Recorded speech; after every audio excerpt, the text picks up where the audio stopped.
The teacher, the silver bullet of instruction. In a recent report in Edutopia, Linda Darling Hammond writes, "In the last 10 years, there's been a lot of research done about what makes a difference for student achievement, and it's now clear that the single most important determinant of what students learn is what their teachers know. Teacher qualifications, teachers' knowledge and skills, make more difference for student learning than any other single factor." Mapleton Public School District embraces a variety of instructional methods to guide our student population to meet or exceed grade-level writing standards. To promote the art and craft of teaching writing, teachers will provide rigorous instruction in a balanced literacy format. Best practice reveals itself in a multitude of methods.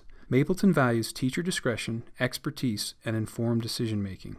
All Mapleton writing instruction is standards-based in a balanced literacy context, where teachers explicitly model all phases of the writing process. The balanced literacy writing framework includes 3 essential components for daily instruction. These components are modeled or demonstrated writing, guided and independent writing, group sharing. We will be discussing each component in greater detail throughout the module. This component is arguably the most essential. It is in this phase that the teacher explicitly models all phases of the writing process. Teachers brainstorm, plan, draft, revise, edit, and publish alongside their students. By living as a writer and modeling each stage in the process, teachers show how to write.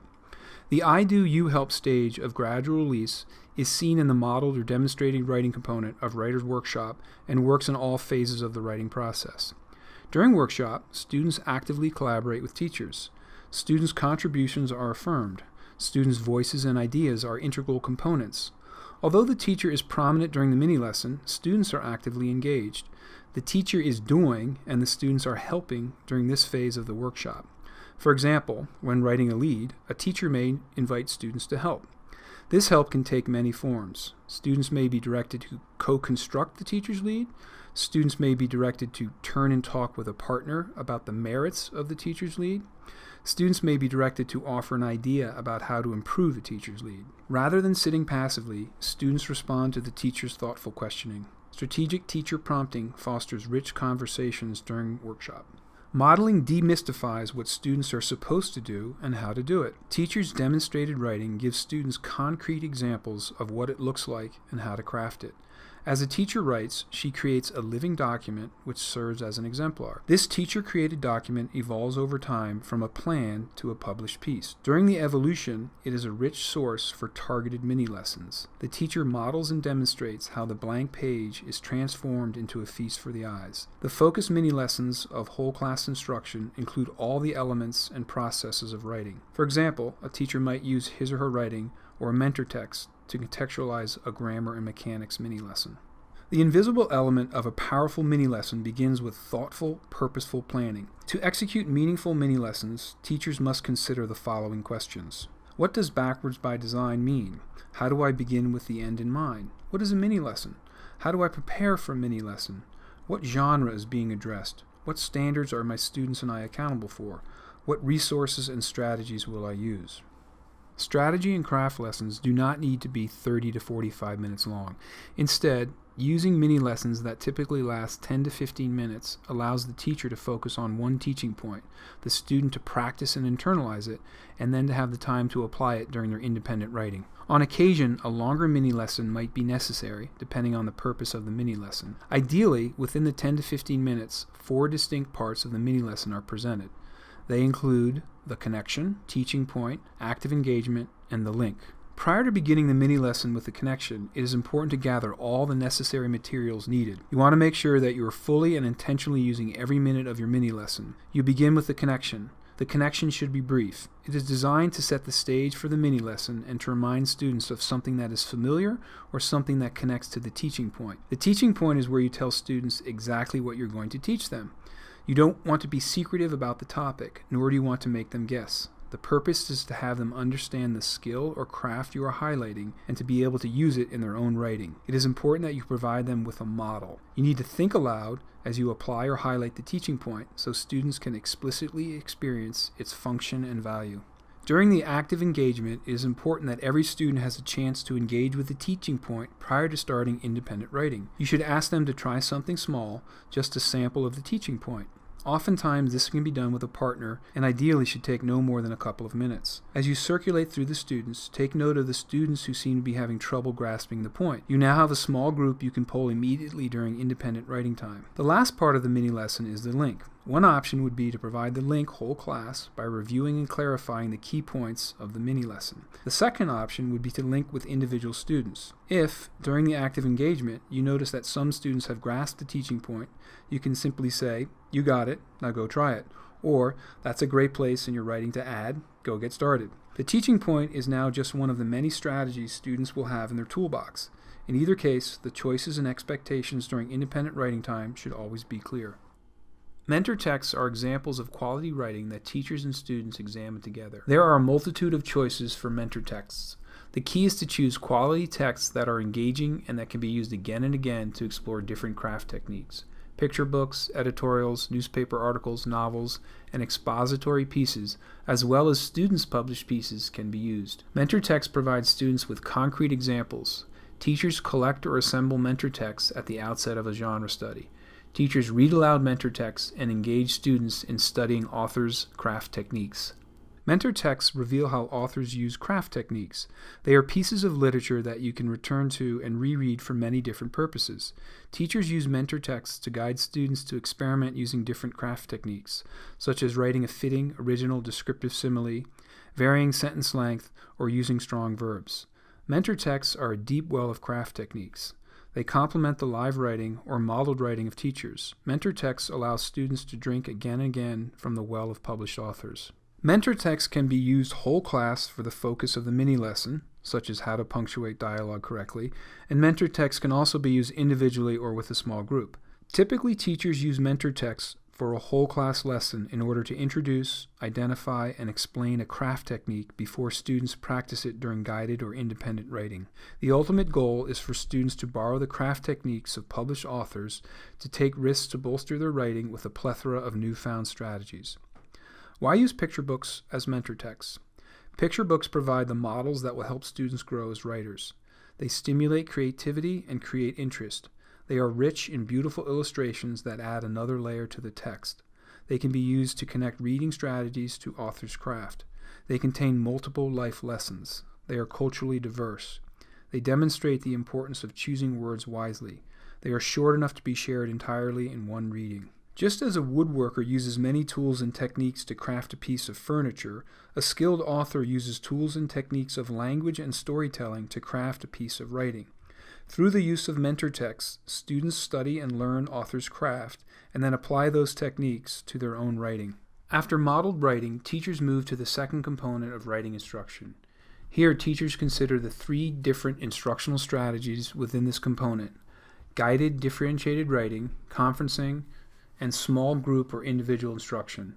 During this time, teachers dig in with students individually or in small groups. This is the time for responsive teaching, a time to further scaffold specific skills, offer targeted practice, and address the needs of all students. The you do, I help stage of the gradual release of responsibility commonly occurs when students are applying the learning from the mini lesson. For example, following a mini lesson focused on similes, a teacher might meet with a group to help them as they apply the technique. As students do or write similes, the teacher is there to help. The you do, I help student-teacher roles works in all phases of the writing process.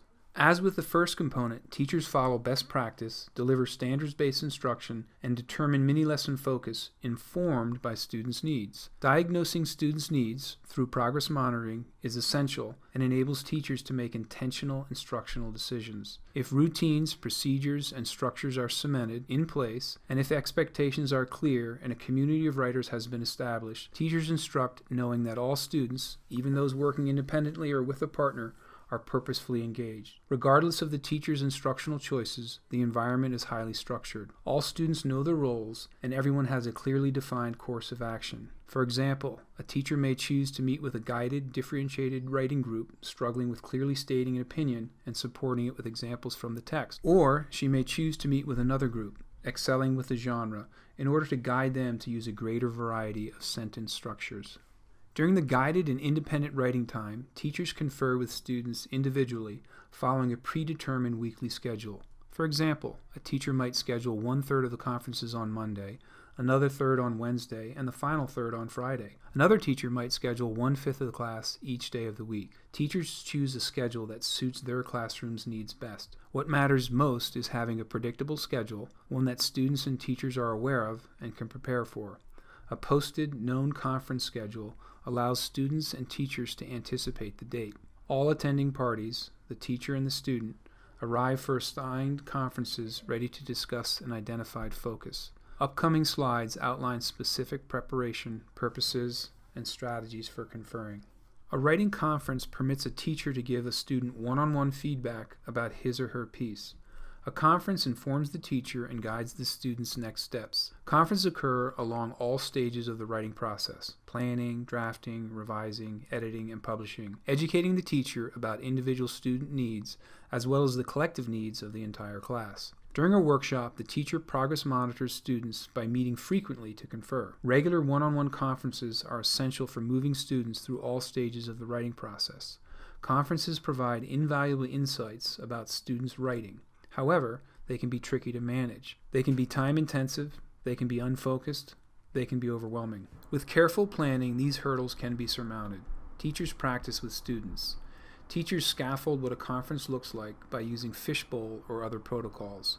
With the whole class participating, teachers explain the conference process, hold a conference, and then debrief. Repeating this many times with the whole class helps define the particulars of a student-teacher conference. What does the teacher say and do? What does the student say and do? What does the teacher do before the conference? What does the student do before the conference? Through whole class and small group practice, everyone becomes familiar with his or her role and what to expect.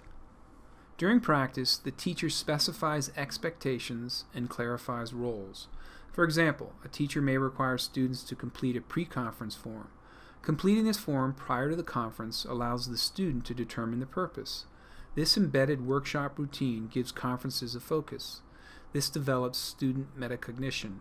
Before a scheduled conference, students examine their writing, looking for an area of focus. A student identifies his or her needs, and this becomes the focus of the conference.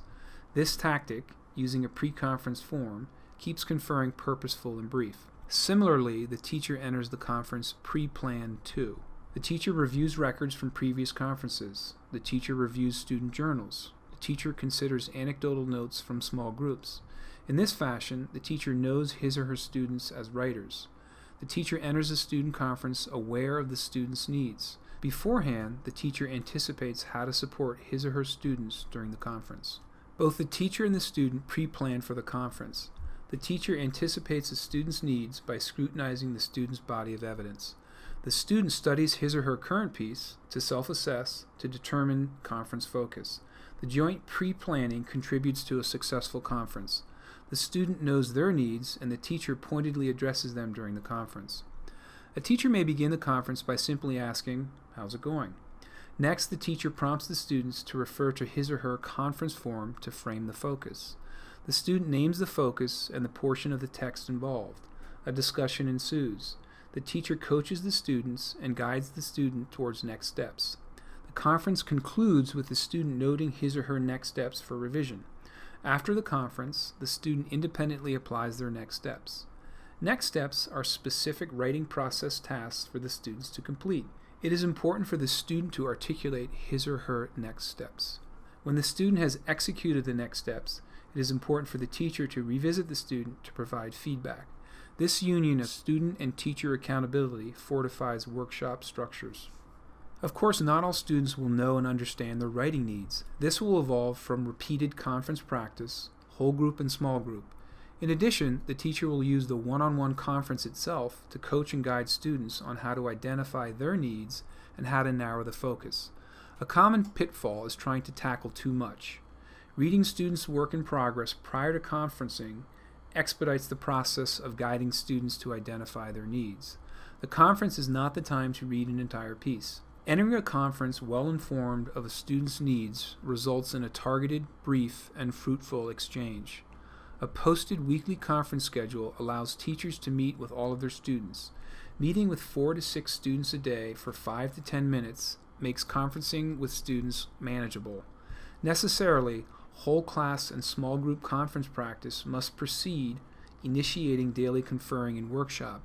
Over time, as the one-on-one student-teacher conference process becomes refined, teachers may introduce peer conferences. With repeated peer conference scaffolding and feedback, teachers can create another powerful source of revision. Students, whether working in a small group, with a partner, or independently, apply the writing process daily. They are given the time and the guidance to create meaningful writing products. They are provided specific, targeted feedback, and they have an opportunity to self-reflect on their writing and the writing process. Students begin to understand that writing is a process. Through revision and editing, students become writers, publishing their own powerful writing pieces. Even though group sharing is at the end of the workshop time, it is a critical component for daily instruction. The third component of the Balanced Literacy Writing Framework celebrates student writing. This is an important time for building a community of committed, invested writers. Teachers lead the way by living as writers dedicated to their craft. Teachers share their works in progress, soliciting students' feedback. Teachers set a tone of trust and authentic engagement by genuinely living as writers.